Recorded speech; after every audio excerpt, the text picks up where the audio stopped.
Hello, friends, and thanks for tuning into Taste Radio, the #1 podcast for anyone building a business in food or beverage. I'm Ray Latif, the editor and producer of Taste Radio, and with my co-hosts for this episode, John Craven, Jackie Brugliera, and Mike Schneider. Massive show. A lot going on in this show. Massive. Lots to talk about, so we'll get right to it. London calling. You guys have been hearing us talk about our upcoming travels to London in the United Kingdom, also known as Great Britain. Do you want to give some quick history notes? Are they it's also England, right? Are they? Yeah. Well, it's the country of England. Can we just say London? is the UK and Great Britain, are those interchangeable? No, it's not interchangeable. I'll explain it to you later. What a numpty. All right, fine. Anyway, let's get back to... You know you need British pounds over there, right? Let's get back to my intro voice. Yes, we are going to be planning some meetups, or we are planning meetups in London. They're planned, yes. They're happening. Let's get back to my intro voice. I love it. All right. As you know, we've been talking about this. We're going to be attending a drinks event aptly titled Cheers, with an exclamation point, the Drinks Summit by Bread and Jam. That's happening on Tuesday, October 15th. It's beginning at 9 a.m. I have a feeling we're going to be there right at 9 a.m. I can't wait. Exciting stuff. Wait outside until they let me. Yes, lots of sampling, lots of networking, lots of speakers, lots of competitions. Actually, it's only one competition, but we're going to be there. We're going to be there in full force, the four of us, that is. Excited for that. And then later that day, from 6 to 8 p.m., we will be hosting our own networking event at Lucky Saints pub, that is, in the London. Very excited for that, 6 to 8. And we're going to be hosting a couple short interviews, but, you know, it's going to be a very fun, cultured affair with some beverages, non-alc, maybe some snacks. It's going to be fun. This is a dream come true. I love Lucky Saints so much. And tell them about the ticket prices, right? The ticket prices. Yeah, it's a great deal. Just hold. This is amazing. It's amazing. We are charging folks nada, zip, 0 to attend. Nil. So, yes, nil. So if you're interested, and you should be, head to tasteradio.com/London to register. But that's not all, folks. Much more to come. The following day, October 16th, that's a Wednesday, from 5 to 7 p.m., we will be at the offices of Trip, the leading CBD beverage in the UK, also a maker of functional beverages. They've got some big news to announce, but we're just going to be there to talk to them and talk to a whole bunch of other folks who are going to be attending. Trip's offices are in Notting Hill. Wasn't that a movie, Notting Hill? Yes, it was a movie with Hugh Grant. That's where you got all your English history from. It is, exactly. That's where I learned that Great Britain and the UK From are the same rom-coms. thing. Yes. This is a dream come true. I love Trip so much. Yes. Hugh Grant's the prime minister in your mind. Well, Oh my God. well, what's really interesting about Trip is Might as well be the manager of Manchester United. I remember or a player too, right? Right. They're that bad. I remember when John and Mike visited London in 2019. Jackie and I weren't invited at the time. But anyway. And I texted you all the awesome drinks and such that we had. Yep. Yeah. One of them was Trip. I remember that. Remember I was slacking you that day, Jack? And I was like, I'm out. I'm done. I'm Right? quitting. Yes. It's like those memes, like slams laptop shut. Yeah. Exactly. And I poured water all over it. Anyway. Again? Again. No, it's amazing because I remember when you guys met Trip, and they just launched at that time in 2019. Mm-hmm. This was 5 years ago, and now they are the fastest growing non-aligned or non-strategic aligned drink brand in the UK, or more an easier way to say it is that they're the only independent, or the fastest growing independent soft drink brand in the UK. They are doing amazing things with CBD and with other functional ingredients. They're doing pretty well here in the States too. And we're going to be talking to those folks about how they are building their brand in England, in the Europe, as well as in the United States. So very exciting stuff. We're also going to be sitting down with one of the founders of a brand. Now, this is actually happening at Lucky Saint. We're going to be sitting down with one of the founders from Dash Sparkling Water. Yes. It's a dream come true. I love Dash so much. Lots to come. Even more details to be shared. But if you want to know about how to register, sign up, meet us there, please go to tasteradio.com/London. I mean, the trip thing just takes me back to that trip in 2019 when I first saw trip on the shelves, and it just stood out for its simplicity. And they've always made really, really good choices about not only what goes in the can, but what they put on the outside of the can, and they continue to do so. And of course, a huge thanks to Daniel and Olivia Corey, the founders of Trip, for hosting us at their office. Once again, that's on Wednesday, October 16th from 5 to 7 p.m. Our event at Lucky Saint will be on the prior day, Tuesday, October 15th from 6 to 8 p.m. All the details, once again, tasteradio.com/London. I think I said that That's three tasteradio.com/London. 4 times. Go to our webpage, please. We're going to need a geography lesson of London to know where we're going for all of these meetups. Exactly. Central Yes. London, West London, we Yes. we got it covered. Well, And we know that the Trip offices are in Notting Hill. We know that for sure. Yes. Yes. Okay. As I mentioned, it's a massive episode because there's massive news in the food and beverage world. Siete, the Mexican-American brand of snacks and foods, is being acquired by PepsiCo for $1.2, Mike is going to do it, $billion. Amazing stuff. Congratulations to the Siete family, who have built an incredible brand that's really focused on authentic ingredients, and really honing in on this idea of being a traditional yet modern Mexican-American food brand. It was founded in 2014. Here we are 10 years later, over $1 billion acquisition. As you might know, Siete produces tortillas, salsas, seasonings, sauces, cookies, snacks. You can find their products pretty much everywhere in the United States. I'm going to read from the press release. Ramon Lagarta, the chairman and CEO of PepsiCo, said that PepsiCo believes in the spirit and authenticity of the Siete brand. We're excited to carry on the legacy created by the Graza family. And once again, I got to say, I think we had a hand in this, John Craven, because do you remember? This was in March of this year. And I stood up my soapbox and I was yelling and screaming and kicking. This was in an episode titled, "Why Isn't Big CPG Acquiring More Better For You Brands?" PepsiCo was listening, and they did it, damn it. They did it. Here we go. Yes, but I am sure there's going to be folks in this business, the food and beverage business, that is, who are going to look at this deal with a little bit of a side eye. I don't know if that's the right thing or wrong. Side eye? Yeah, they're like, is PepsiCo going to change the formulation? Is they going to make it use cheaper ingredients? Are they going to take the beauty and the charm and all the great things that Siete was founded on and make it very corporate? I don't know. Maybe. Yeah. I feel like that's what always happens when a emerging brand gets acquired. That's always the fear. That's always, something that people are keeping an eye on as that happens. But it is a natural evolution, I guess, of a brand. Once you get to that size, it's like, where do you go from here? And hopefully they still have some sort of hand and advisory role, or I don't know. We will see. Hopefully they have the golden handcuffs on. Well, look, I mean, any brand from when it starts to scaling to that size and beyond, for sure, probably has to make some evolution of the product,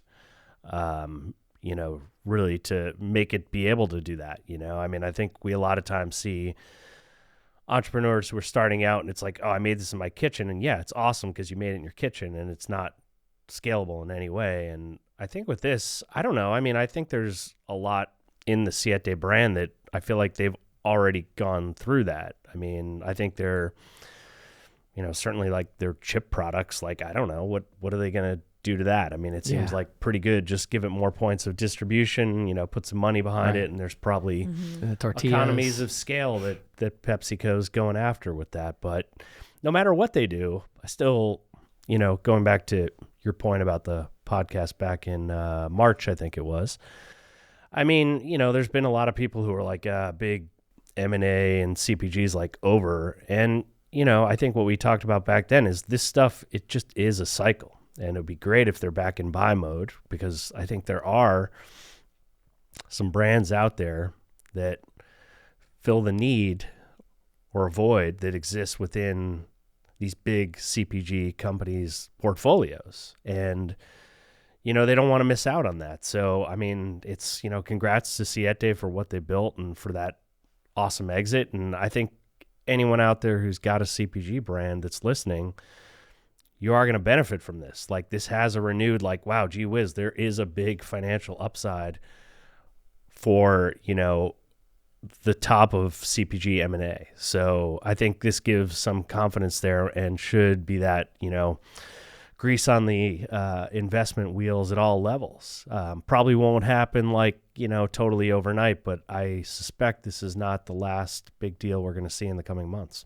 There might be some consolidation of the brand, or as John was saying, increased distribution means maybe more focus on certain Siete product lines that are more profitable or better loved. I think, hopefully this is more like a Perfect Snack style acquisition where the product stays largely what it was, and they have, new interesting SKUs that they try, or they try a bit of innovation here and a bit of innovation there, and they don't, DFIU. I mean, I think, to be honest, the thing that they should do with it is take a good hard look at the stagnant, brands that are in their existing portfolio and let those sort of go off to the sunset, and take Siete, which is modern.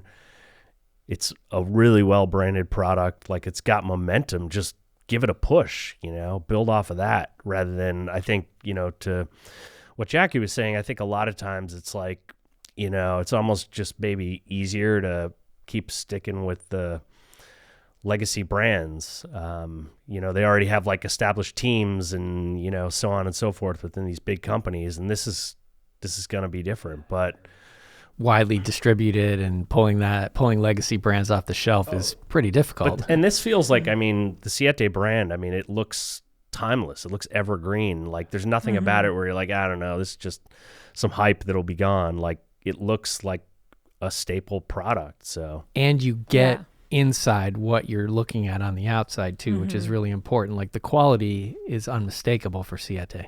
They went into like the perfect categories with really delicious products, with packaging that hit both like the heritage of Mexican American food while also, being modern.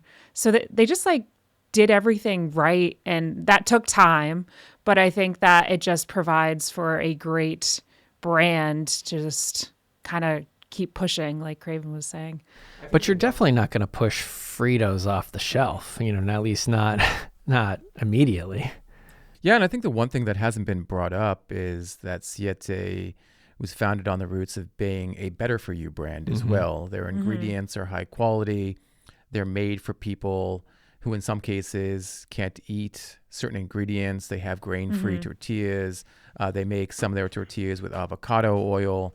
Their salsas are clean label. So, all these things that we wouldn't necessarily think of when we think of PepsiCo is now being adopted and incorporated into that brand. So all the things, it's interesting how Invenui from many years ago was really focused on bringing more better for you products to everyday Americans via the Pepsi portfolio. And she said. And so she said in some ways. But I feel like this acquisition is doing that. It's closer to putting your money where your mouth is. So yeah, I will definitely give them credit for that. Yeah, and it's interesting. It will be interesting to see whether or not PepsiCo keeps a lot of the products that Siete offers, including things like tortillas, beans and seasonings and sauces, or whether or not they'll just discontinue those things and focus on the tortilla chips, the snacks, the cookies, things like that. Yeah, that would be my guess, is that if there's any shorter term change, it just comes with, rationalizing the SKUs and which businesses they're in, because I'm sure some PepsiCo probably has its eyes on some more than others, certainly chips for sure. But we'll see. The sauces and whatnot feel a little more outside, but who knows? Yeah, maybe it's an opportunity for Somos to benefit from. There you go. Like then they can get there you go. Get acquired for $1 billion too. Yeah, I'm sure. They wouldn't turn that down. One other winner in all this too, I just want to point out, is Austin, Texas, where Siete Foods is, which has had obviously a lot of I don't know, hype and whatnot there, but a nice little CPG scene there that for sure gets a really, not that they haven't had wins before with other brands, but I think it's a nice, sort of stamp of approval and legitimacy of that CPG community too. Shout out to Super Coffee. There you go. Yeah, well, there's Super Coffee, and there's about, 100 other brands that are based in Austin, Texas, and all of them, I think, benefit from being a part of that community. Sure. They can talk to each other, talk to investors who are based in the area, who are investing in brands in that area.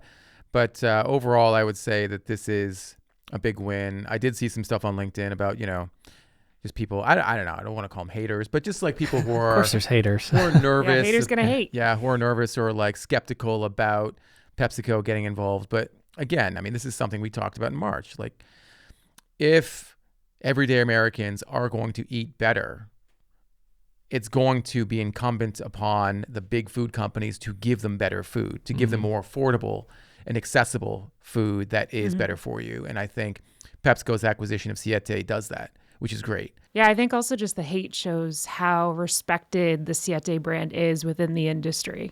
Like, people are trying to protect it and they don't want to see it diluted. So I think it just speaks to that. The haters always come out when you've arrived too. So, this is a huge thing for them. It's a huge thing for the industry, and people are going to, spout their opinions. And let's hear it all. Let's hear it all. In this day and age, you think? Really? They're like sitting there waiting. They've been waiting for this to come. Yeah. The online trolls. So, we're at peak troll. Hopefully it'll get better after November, but. Well, I'm not saying this to toot our own horn, but if you're thinking about selling your company to PepsiCo for $1 billion and want to know the right strategy, the right foundation upon which to build. Is there a playbook that they could listen to? They can go to an episode where I sat down with Miguel Garza, a Taste Radio episode, that is. Miguel Garza, the co-founder and CEO of Siete Foods, which we published in May of 2020. We'll include it in the show notes. It's titled, how about this? The Cornerstones of Siete's $1 billion strategy. How about that? Wow. Yeah. Into the future. I went all the way into the future. There you go. You're an The year oracle. 2000. Took the Taste Radio time machine. Oh my God! for a Look at spin. the side. Look at his head. You can just see it blowing up in front of us. Yes, indeed, my head is blowing I up. hope it doesn't explode. No, in all seriousness, it was a great conversation. Miguel is a brilliant guy, and I think there's a lot to learn from that episode. So seriously, take a listen. It is, I think, always interesting to hear the founder talk before the deal, because I'm sure there's going to be plenty of chances to hear the founder talk after the deal. And, I think getting the more raw, you didn't know it was coming yet, conversation's always fun. Absolutely. Now, another person who I had a conversation with on a previous episode of Taste Radio that I really enjoyed is Kat Cole. Kat Cole is the president and CEO of AG1. If you're familiar with AG1, or if you listen to podcasts, you're probably familiar with the brand. It's a maker of powdered greens, used to be known as athletic greens. I spoke to Kat when she was the president and COO of the company back in 2022. And since then, that is a brand that has been on fire. And it's been recently revealed that AG1 is partnering with Starbucks on a new line, or a couple products, that is, of green juice inspired beverages. They are testing an iced AG1 coconut milk blend, an iced AG1 watermelon blend in 4 cities where Starbucks operates: Palm Springs, Palm Desert, Chicago, and Seattle. Apparently, consumers or customers can also order a scoop of AG1 in their beverages if they want it. This is an interesting development, especially because when I think of green juice at Starbucks, I think of Evolution Fresh. But people are like, oh, I can get green juice at Starbucks now. That's been available at Starbucks for 10 years. Yeah. Well, that's kind of not, it's I don't know. I consume AG1. I don't really consider that green juice. It's just sort of stuff you mix into stuff. I think it was positioned as green juice for a long time. I think it's more positioned as a nutritional blend nowadays. Yeah, which I think is much smarter positioning and seems to be working out pretty well for them. But the Starbucks, I don't know, that's good for brand awareness, sure. You know, I'm gonna add it to my 16 pump venti macchiato, or I don't know. I don't even know the drinks. Pumpkin name. spice Sorry, I'm faking it AG1 bad. macchiato. Well, that's the thing. I feel like with Starbucks, the joke is that like people just customize the crap out of their drinks. So AG1 is just like Does another that mean they're thing getting the that crap you out can, of their drinks, or they're just, yeah, no crap in the drinks. Okay, all right. Jake, here's your latte. Jakey.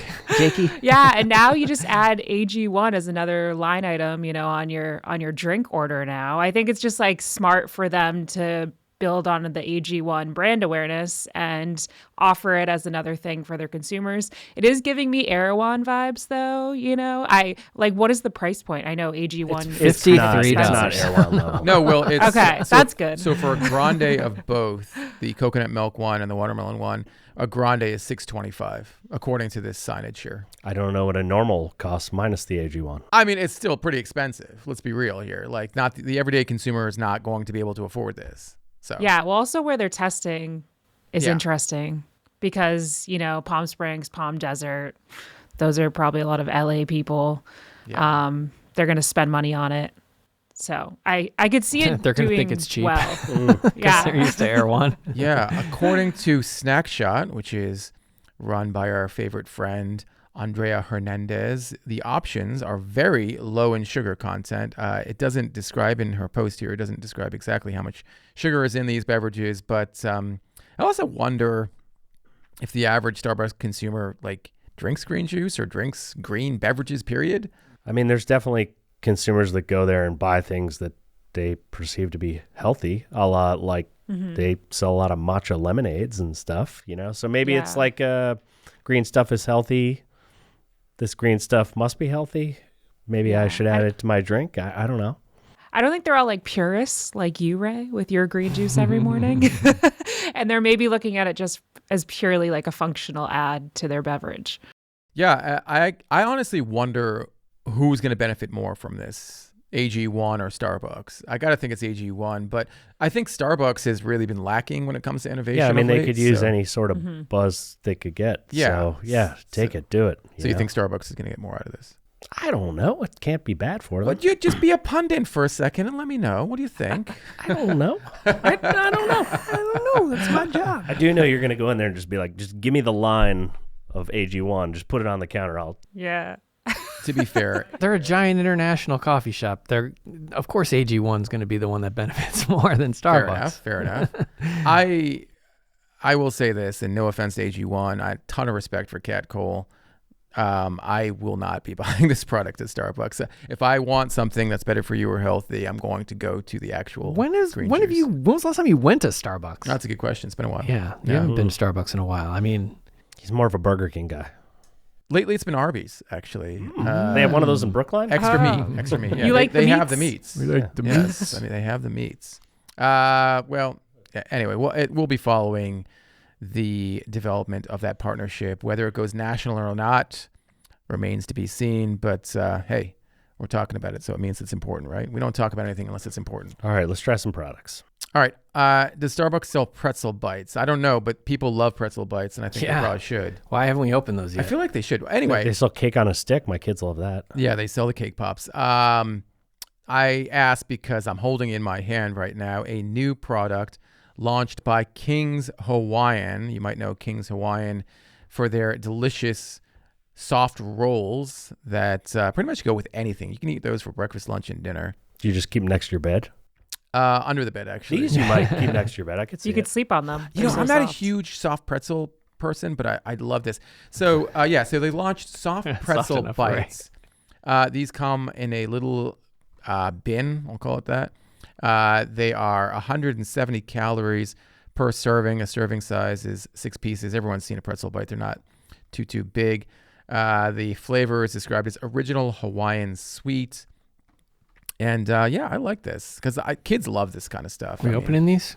Do you have any hand sanitizer? I don't. Do you? I might. No, not with me. It looks like you should put a little teeny tiny baby smash burger on those. You know, perhaps. Or like a teeny tiny fried chicken nugget sandwich. I don't know. I got to tell you, though, I'm sorry.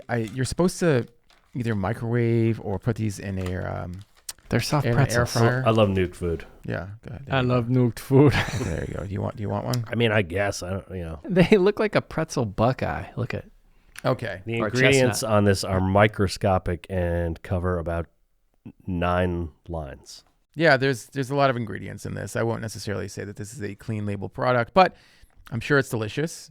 So King's Wine they did a big cart takeover. They did pretzel cart takeovers all over New York City when they launched this. So instead of people selling those big pretzels you get in New York City, they were selling or giving away these King's Hawaiian soft pretzel bites, which I like. You know who was giving them out too?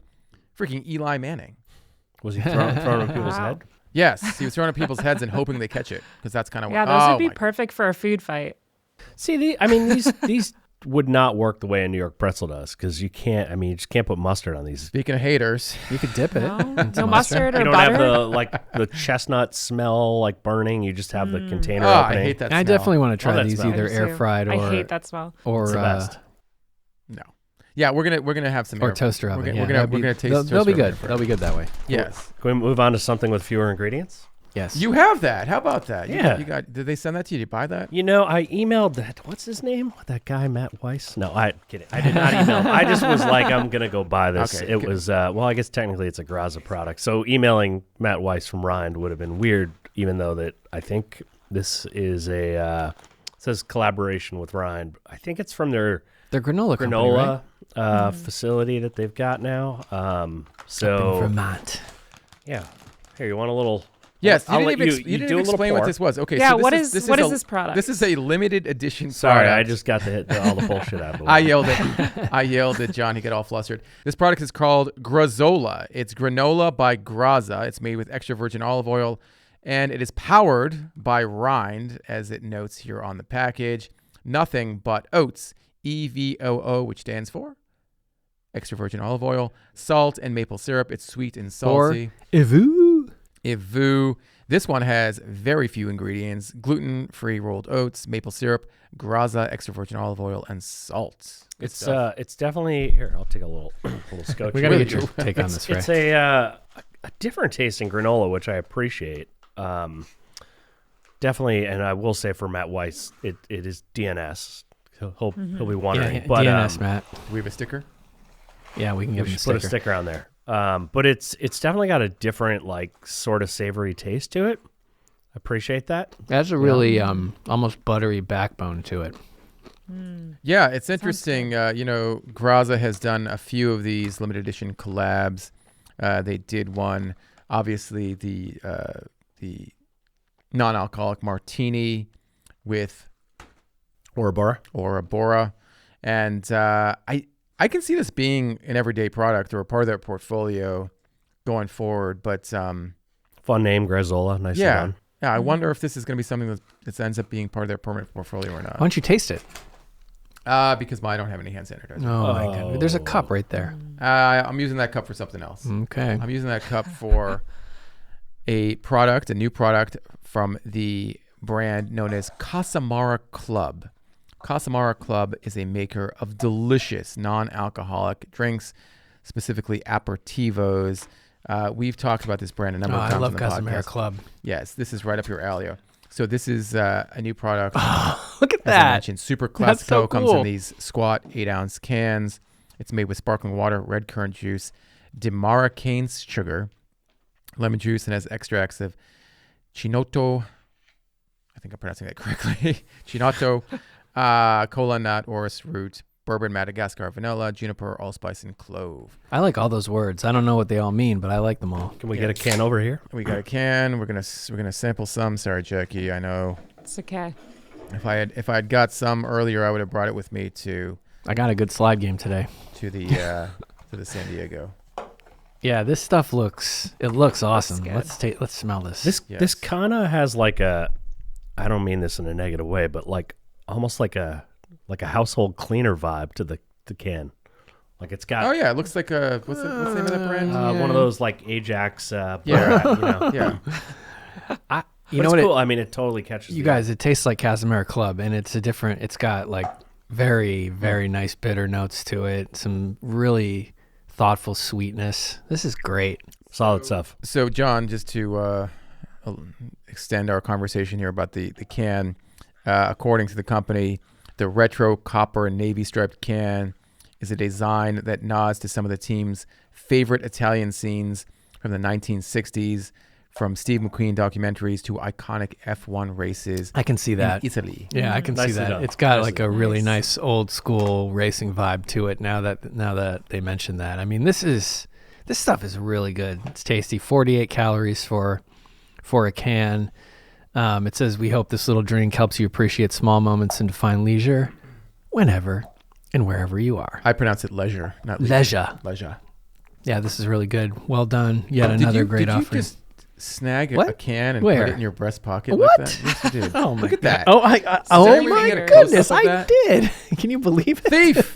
Well, I dumped a little Grazola in mine. No, It has kidding. Everyone took one. Can I have the Grazola Yeah, bag sure. back? Oh, Hold on. don't. Come on now. Don't. Someone here thinks that the granola is going to be pilfered as well.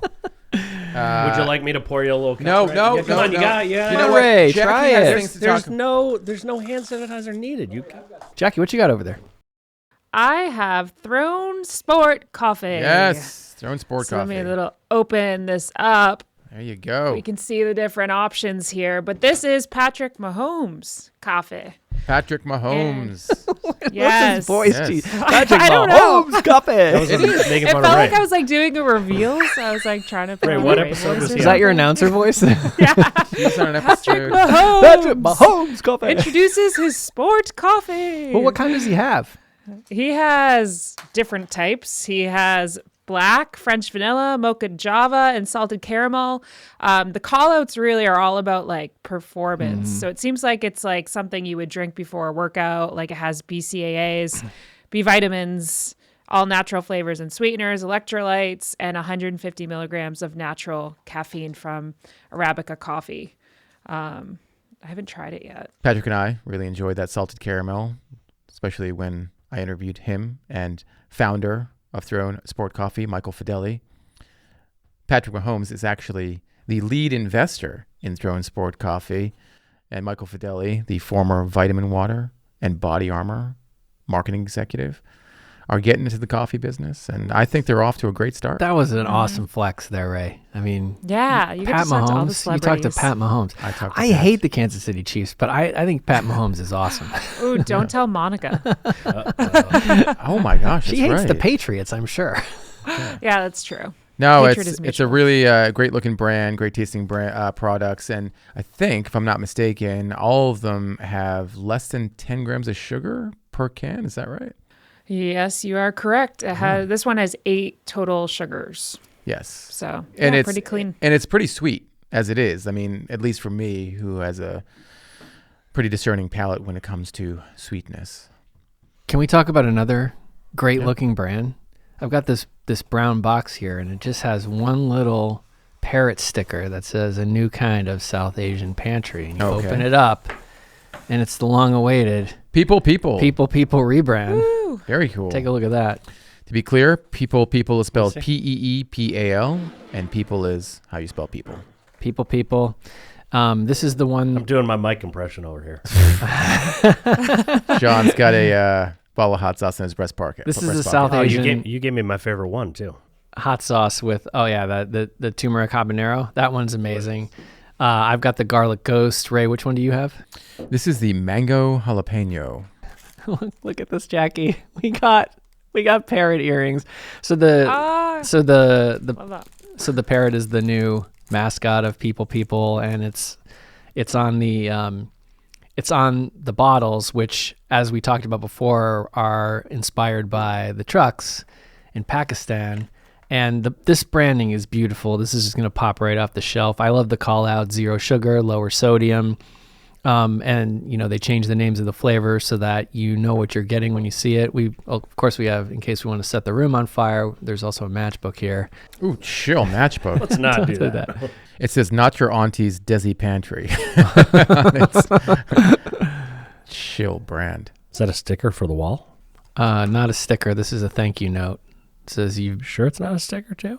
Doesn't feel like a No? sticker. So sad. We need more stickers. I know we need more stickers. If I mean, I'm sure people have stickers at some They have point. We earrings. definitely need.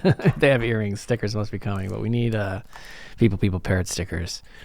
I got to mention one more brand because I know John is Thank you, suffering Amr from and scurvy. Eliza. It's amazing. I actually am feeling a little Yeah, dehydrated. I mean, the scurvy, you spend a lot of time on boats.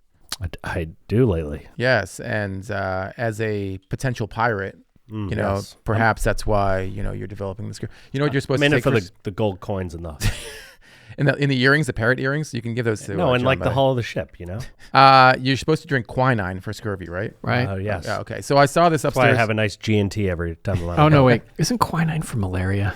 No, I think it's for scurvy. Don't you have it back? I think it's for scurvy. It's vitamin C. Well, for whatever. scurvy. Clearly, I need quinine. It's fine. Yes. We'll look this up, and if we're wrong, just send us a note to ask@tasteradio.com. Yeah. No, I saw this up in the cooler. It's an 8-ounce can with this really beautiful branding. It's called Dapple, D-A-P-P-L-E-D. They're a maker of tonic water, authentic craft tonic water at that. This is their floral variety, which is made with rose, chamomile, and lavender. As it notes, it contains pure quinine. Yes? In a rare turn of events, I am right. we're Yes, both right. Okay, good. Oh, well done. All right. So, yes, okay, good. Yeah. 7.5 ounce can, 19 grams of sugar. I got to pop this open before we end the show here and try this. If only I didn't waste your cup. That one's yours. Oh, if only it wasn't all over your laptop. Oh gosh. Oh God. Oh jeez. That is really delicious. That is fantastic. Well done. Dappled. Okay. Oh, that is Give me a scotch. a lot more flour forward than I expected. That's nice. Yeah, I it's like really it. good. Mhm. Now I just need to go find myself some gin. I don't need the gin. I like it like that. I would take the gin. I would take the gin, but it's definitely going to be a great compliment for gin.